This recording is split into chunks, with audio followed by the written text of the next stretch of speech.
আসসালামু আলাইকুম।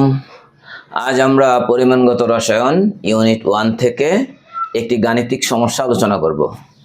আমাদের আজকের টপিকটি হলো রাসায়নিক সমীকরণ হতে গণনা।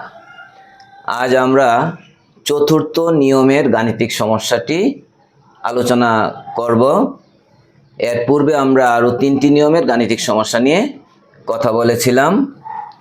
আজকের সমস্যাটি আমরা একটু দেখে নিচ্ছি। চুনা পাথরে 95% ক্যালসিয়াম কার্বনেট আছে। লঘু হাইড্রোক্লোরিক অ্যাসিডে 160 গ্রাম চুনাপাথর দ্রবীভূত করে আদর্শ তাপমাত্রা ও চাপে কত মিলিলিটার কার্বন ডাইঅক্সাইড উৎপন্ন হবে? এটা হলো একটা অংশ। আরেকটা অংশ হলো উৎপন্ন কার্বন ডাইঅক্সাইডের ভর কত। তাহলে আমরা প্রথম অংশটা আগে সমাধান করব। উৎপন্ন কার্বন ডাইঅক্সাইডের আয়তন কত? এই ক্ষেত্রে আমাদের একটু বুঝে নিতে হবে, চুনা পাথরের মধ্যে 95% আছে ক্যালসিয়াম কার্বনেট।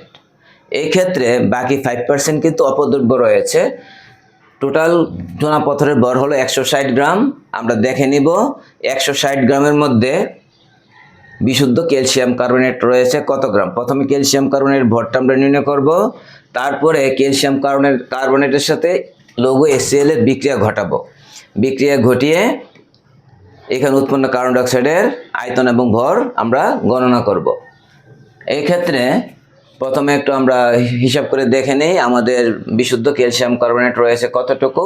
চুনা পাথরে 95% ক্যালসিয়াম কার্বনেট আছে, অর্থাৎ 100 গ্রাম চুনা পাথরে বিশুদ্ধ ক্যালসিয়াম কার্বনেট আছে 95 গ্রাম।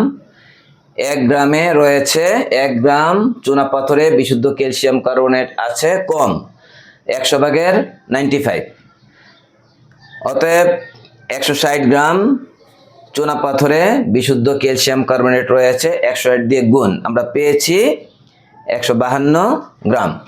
তাহলে আমাদের প্রকৃত ক্যালসিয়াম কার্বনেট পেয়ে গেলাম 152 গ্রাম।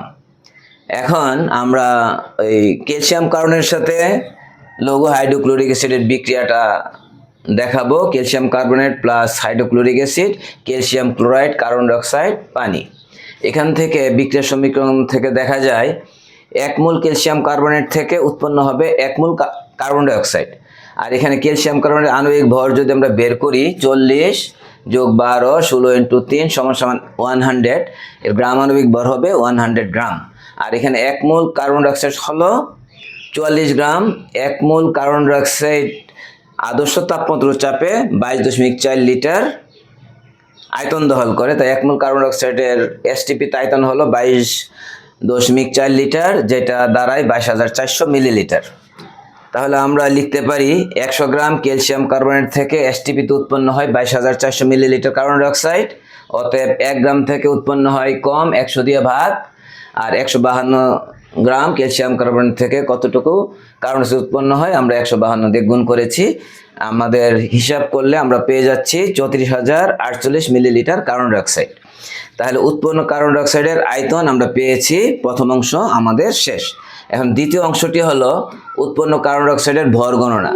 এই ক্ষেত্রে আমরা পাই, এখানে আমরা আদর্শকের সমীকরণ থেকে এটা সমাধান করব। আদর্শকের সমীকরণটি হলো PV = nRT, n = W/m বসালে আমরা পাচ্ছি PV = W/m RT। এই ক্ষেত্রে W = PVm/RT।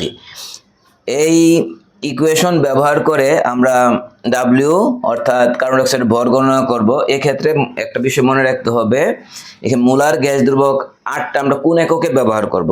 আমরা আদর্শকের সমীকরণ নিলে সচরাচর মোলার গ্যাস দ্রবকটি লিটার অ্যাটমসফিয়ার এককে নিয়ে থাকি। আজকে আমরা আর এর মানটা লিটার অ্যাটমসফিয়ারে নিব।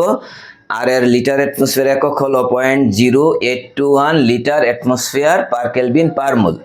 আর এর মান লিটার অ্যাটমসফিয়ারে নেওয়ার কারণে চাপটা অবশ্যই অ্যাটমসফিয়ারে নিতে হবে, আয়তনটা লিটার নিতে হবে 34,048 মিলিলিটার। এটাকে আমরা 1000 দিয়ে ভাগ দিলে 34.048 লিটার হয়। আর আণবিক ভর হলো কার্বন ডাইঅক্সাইডের 44 গ্রাম পার মোল।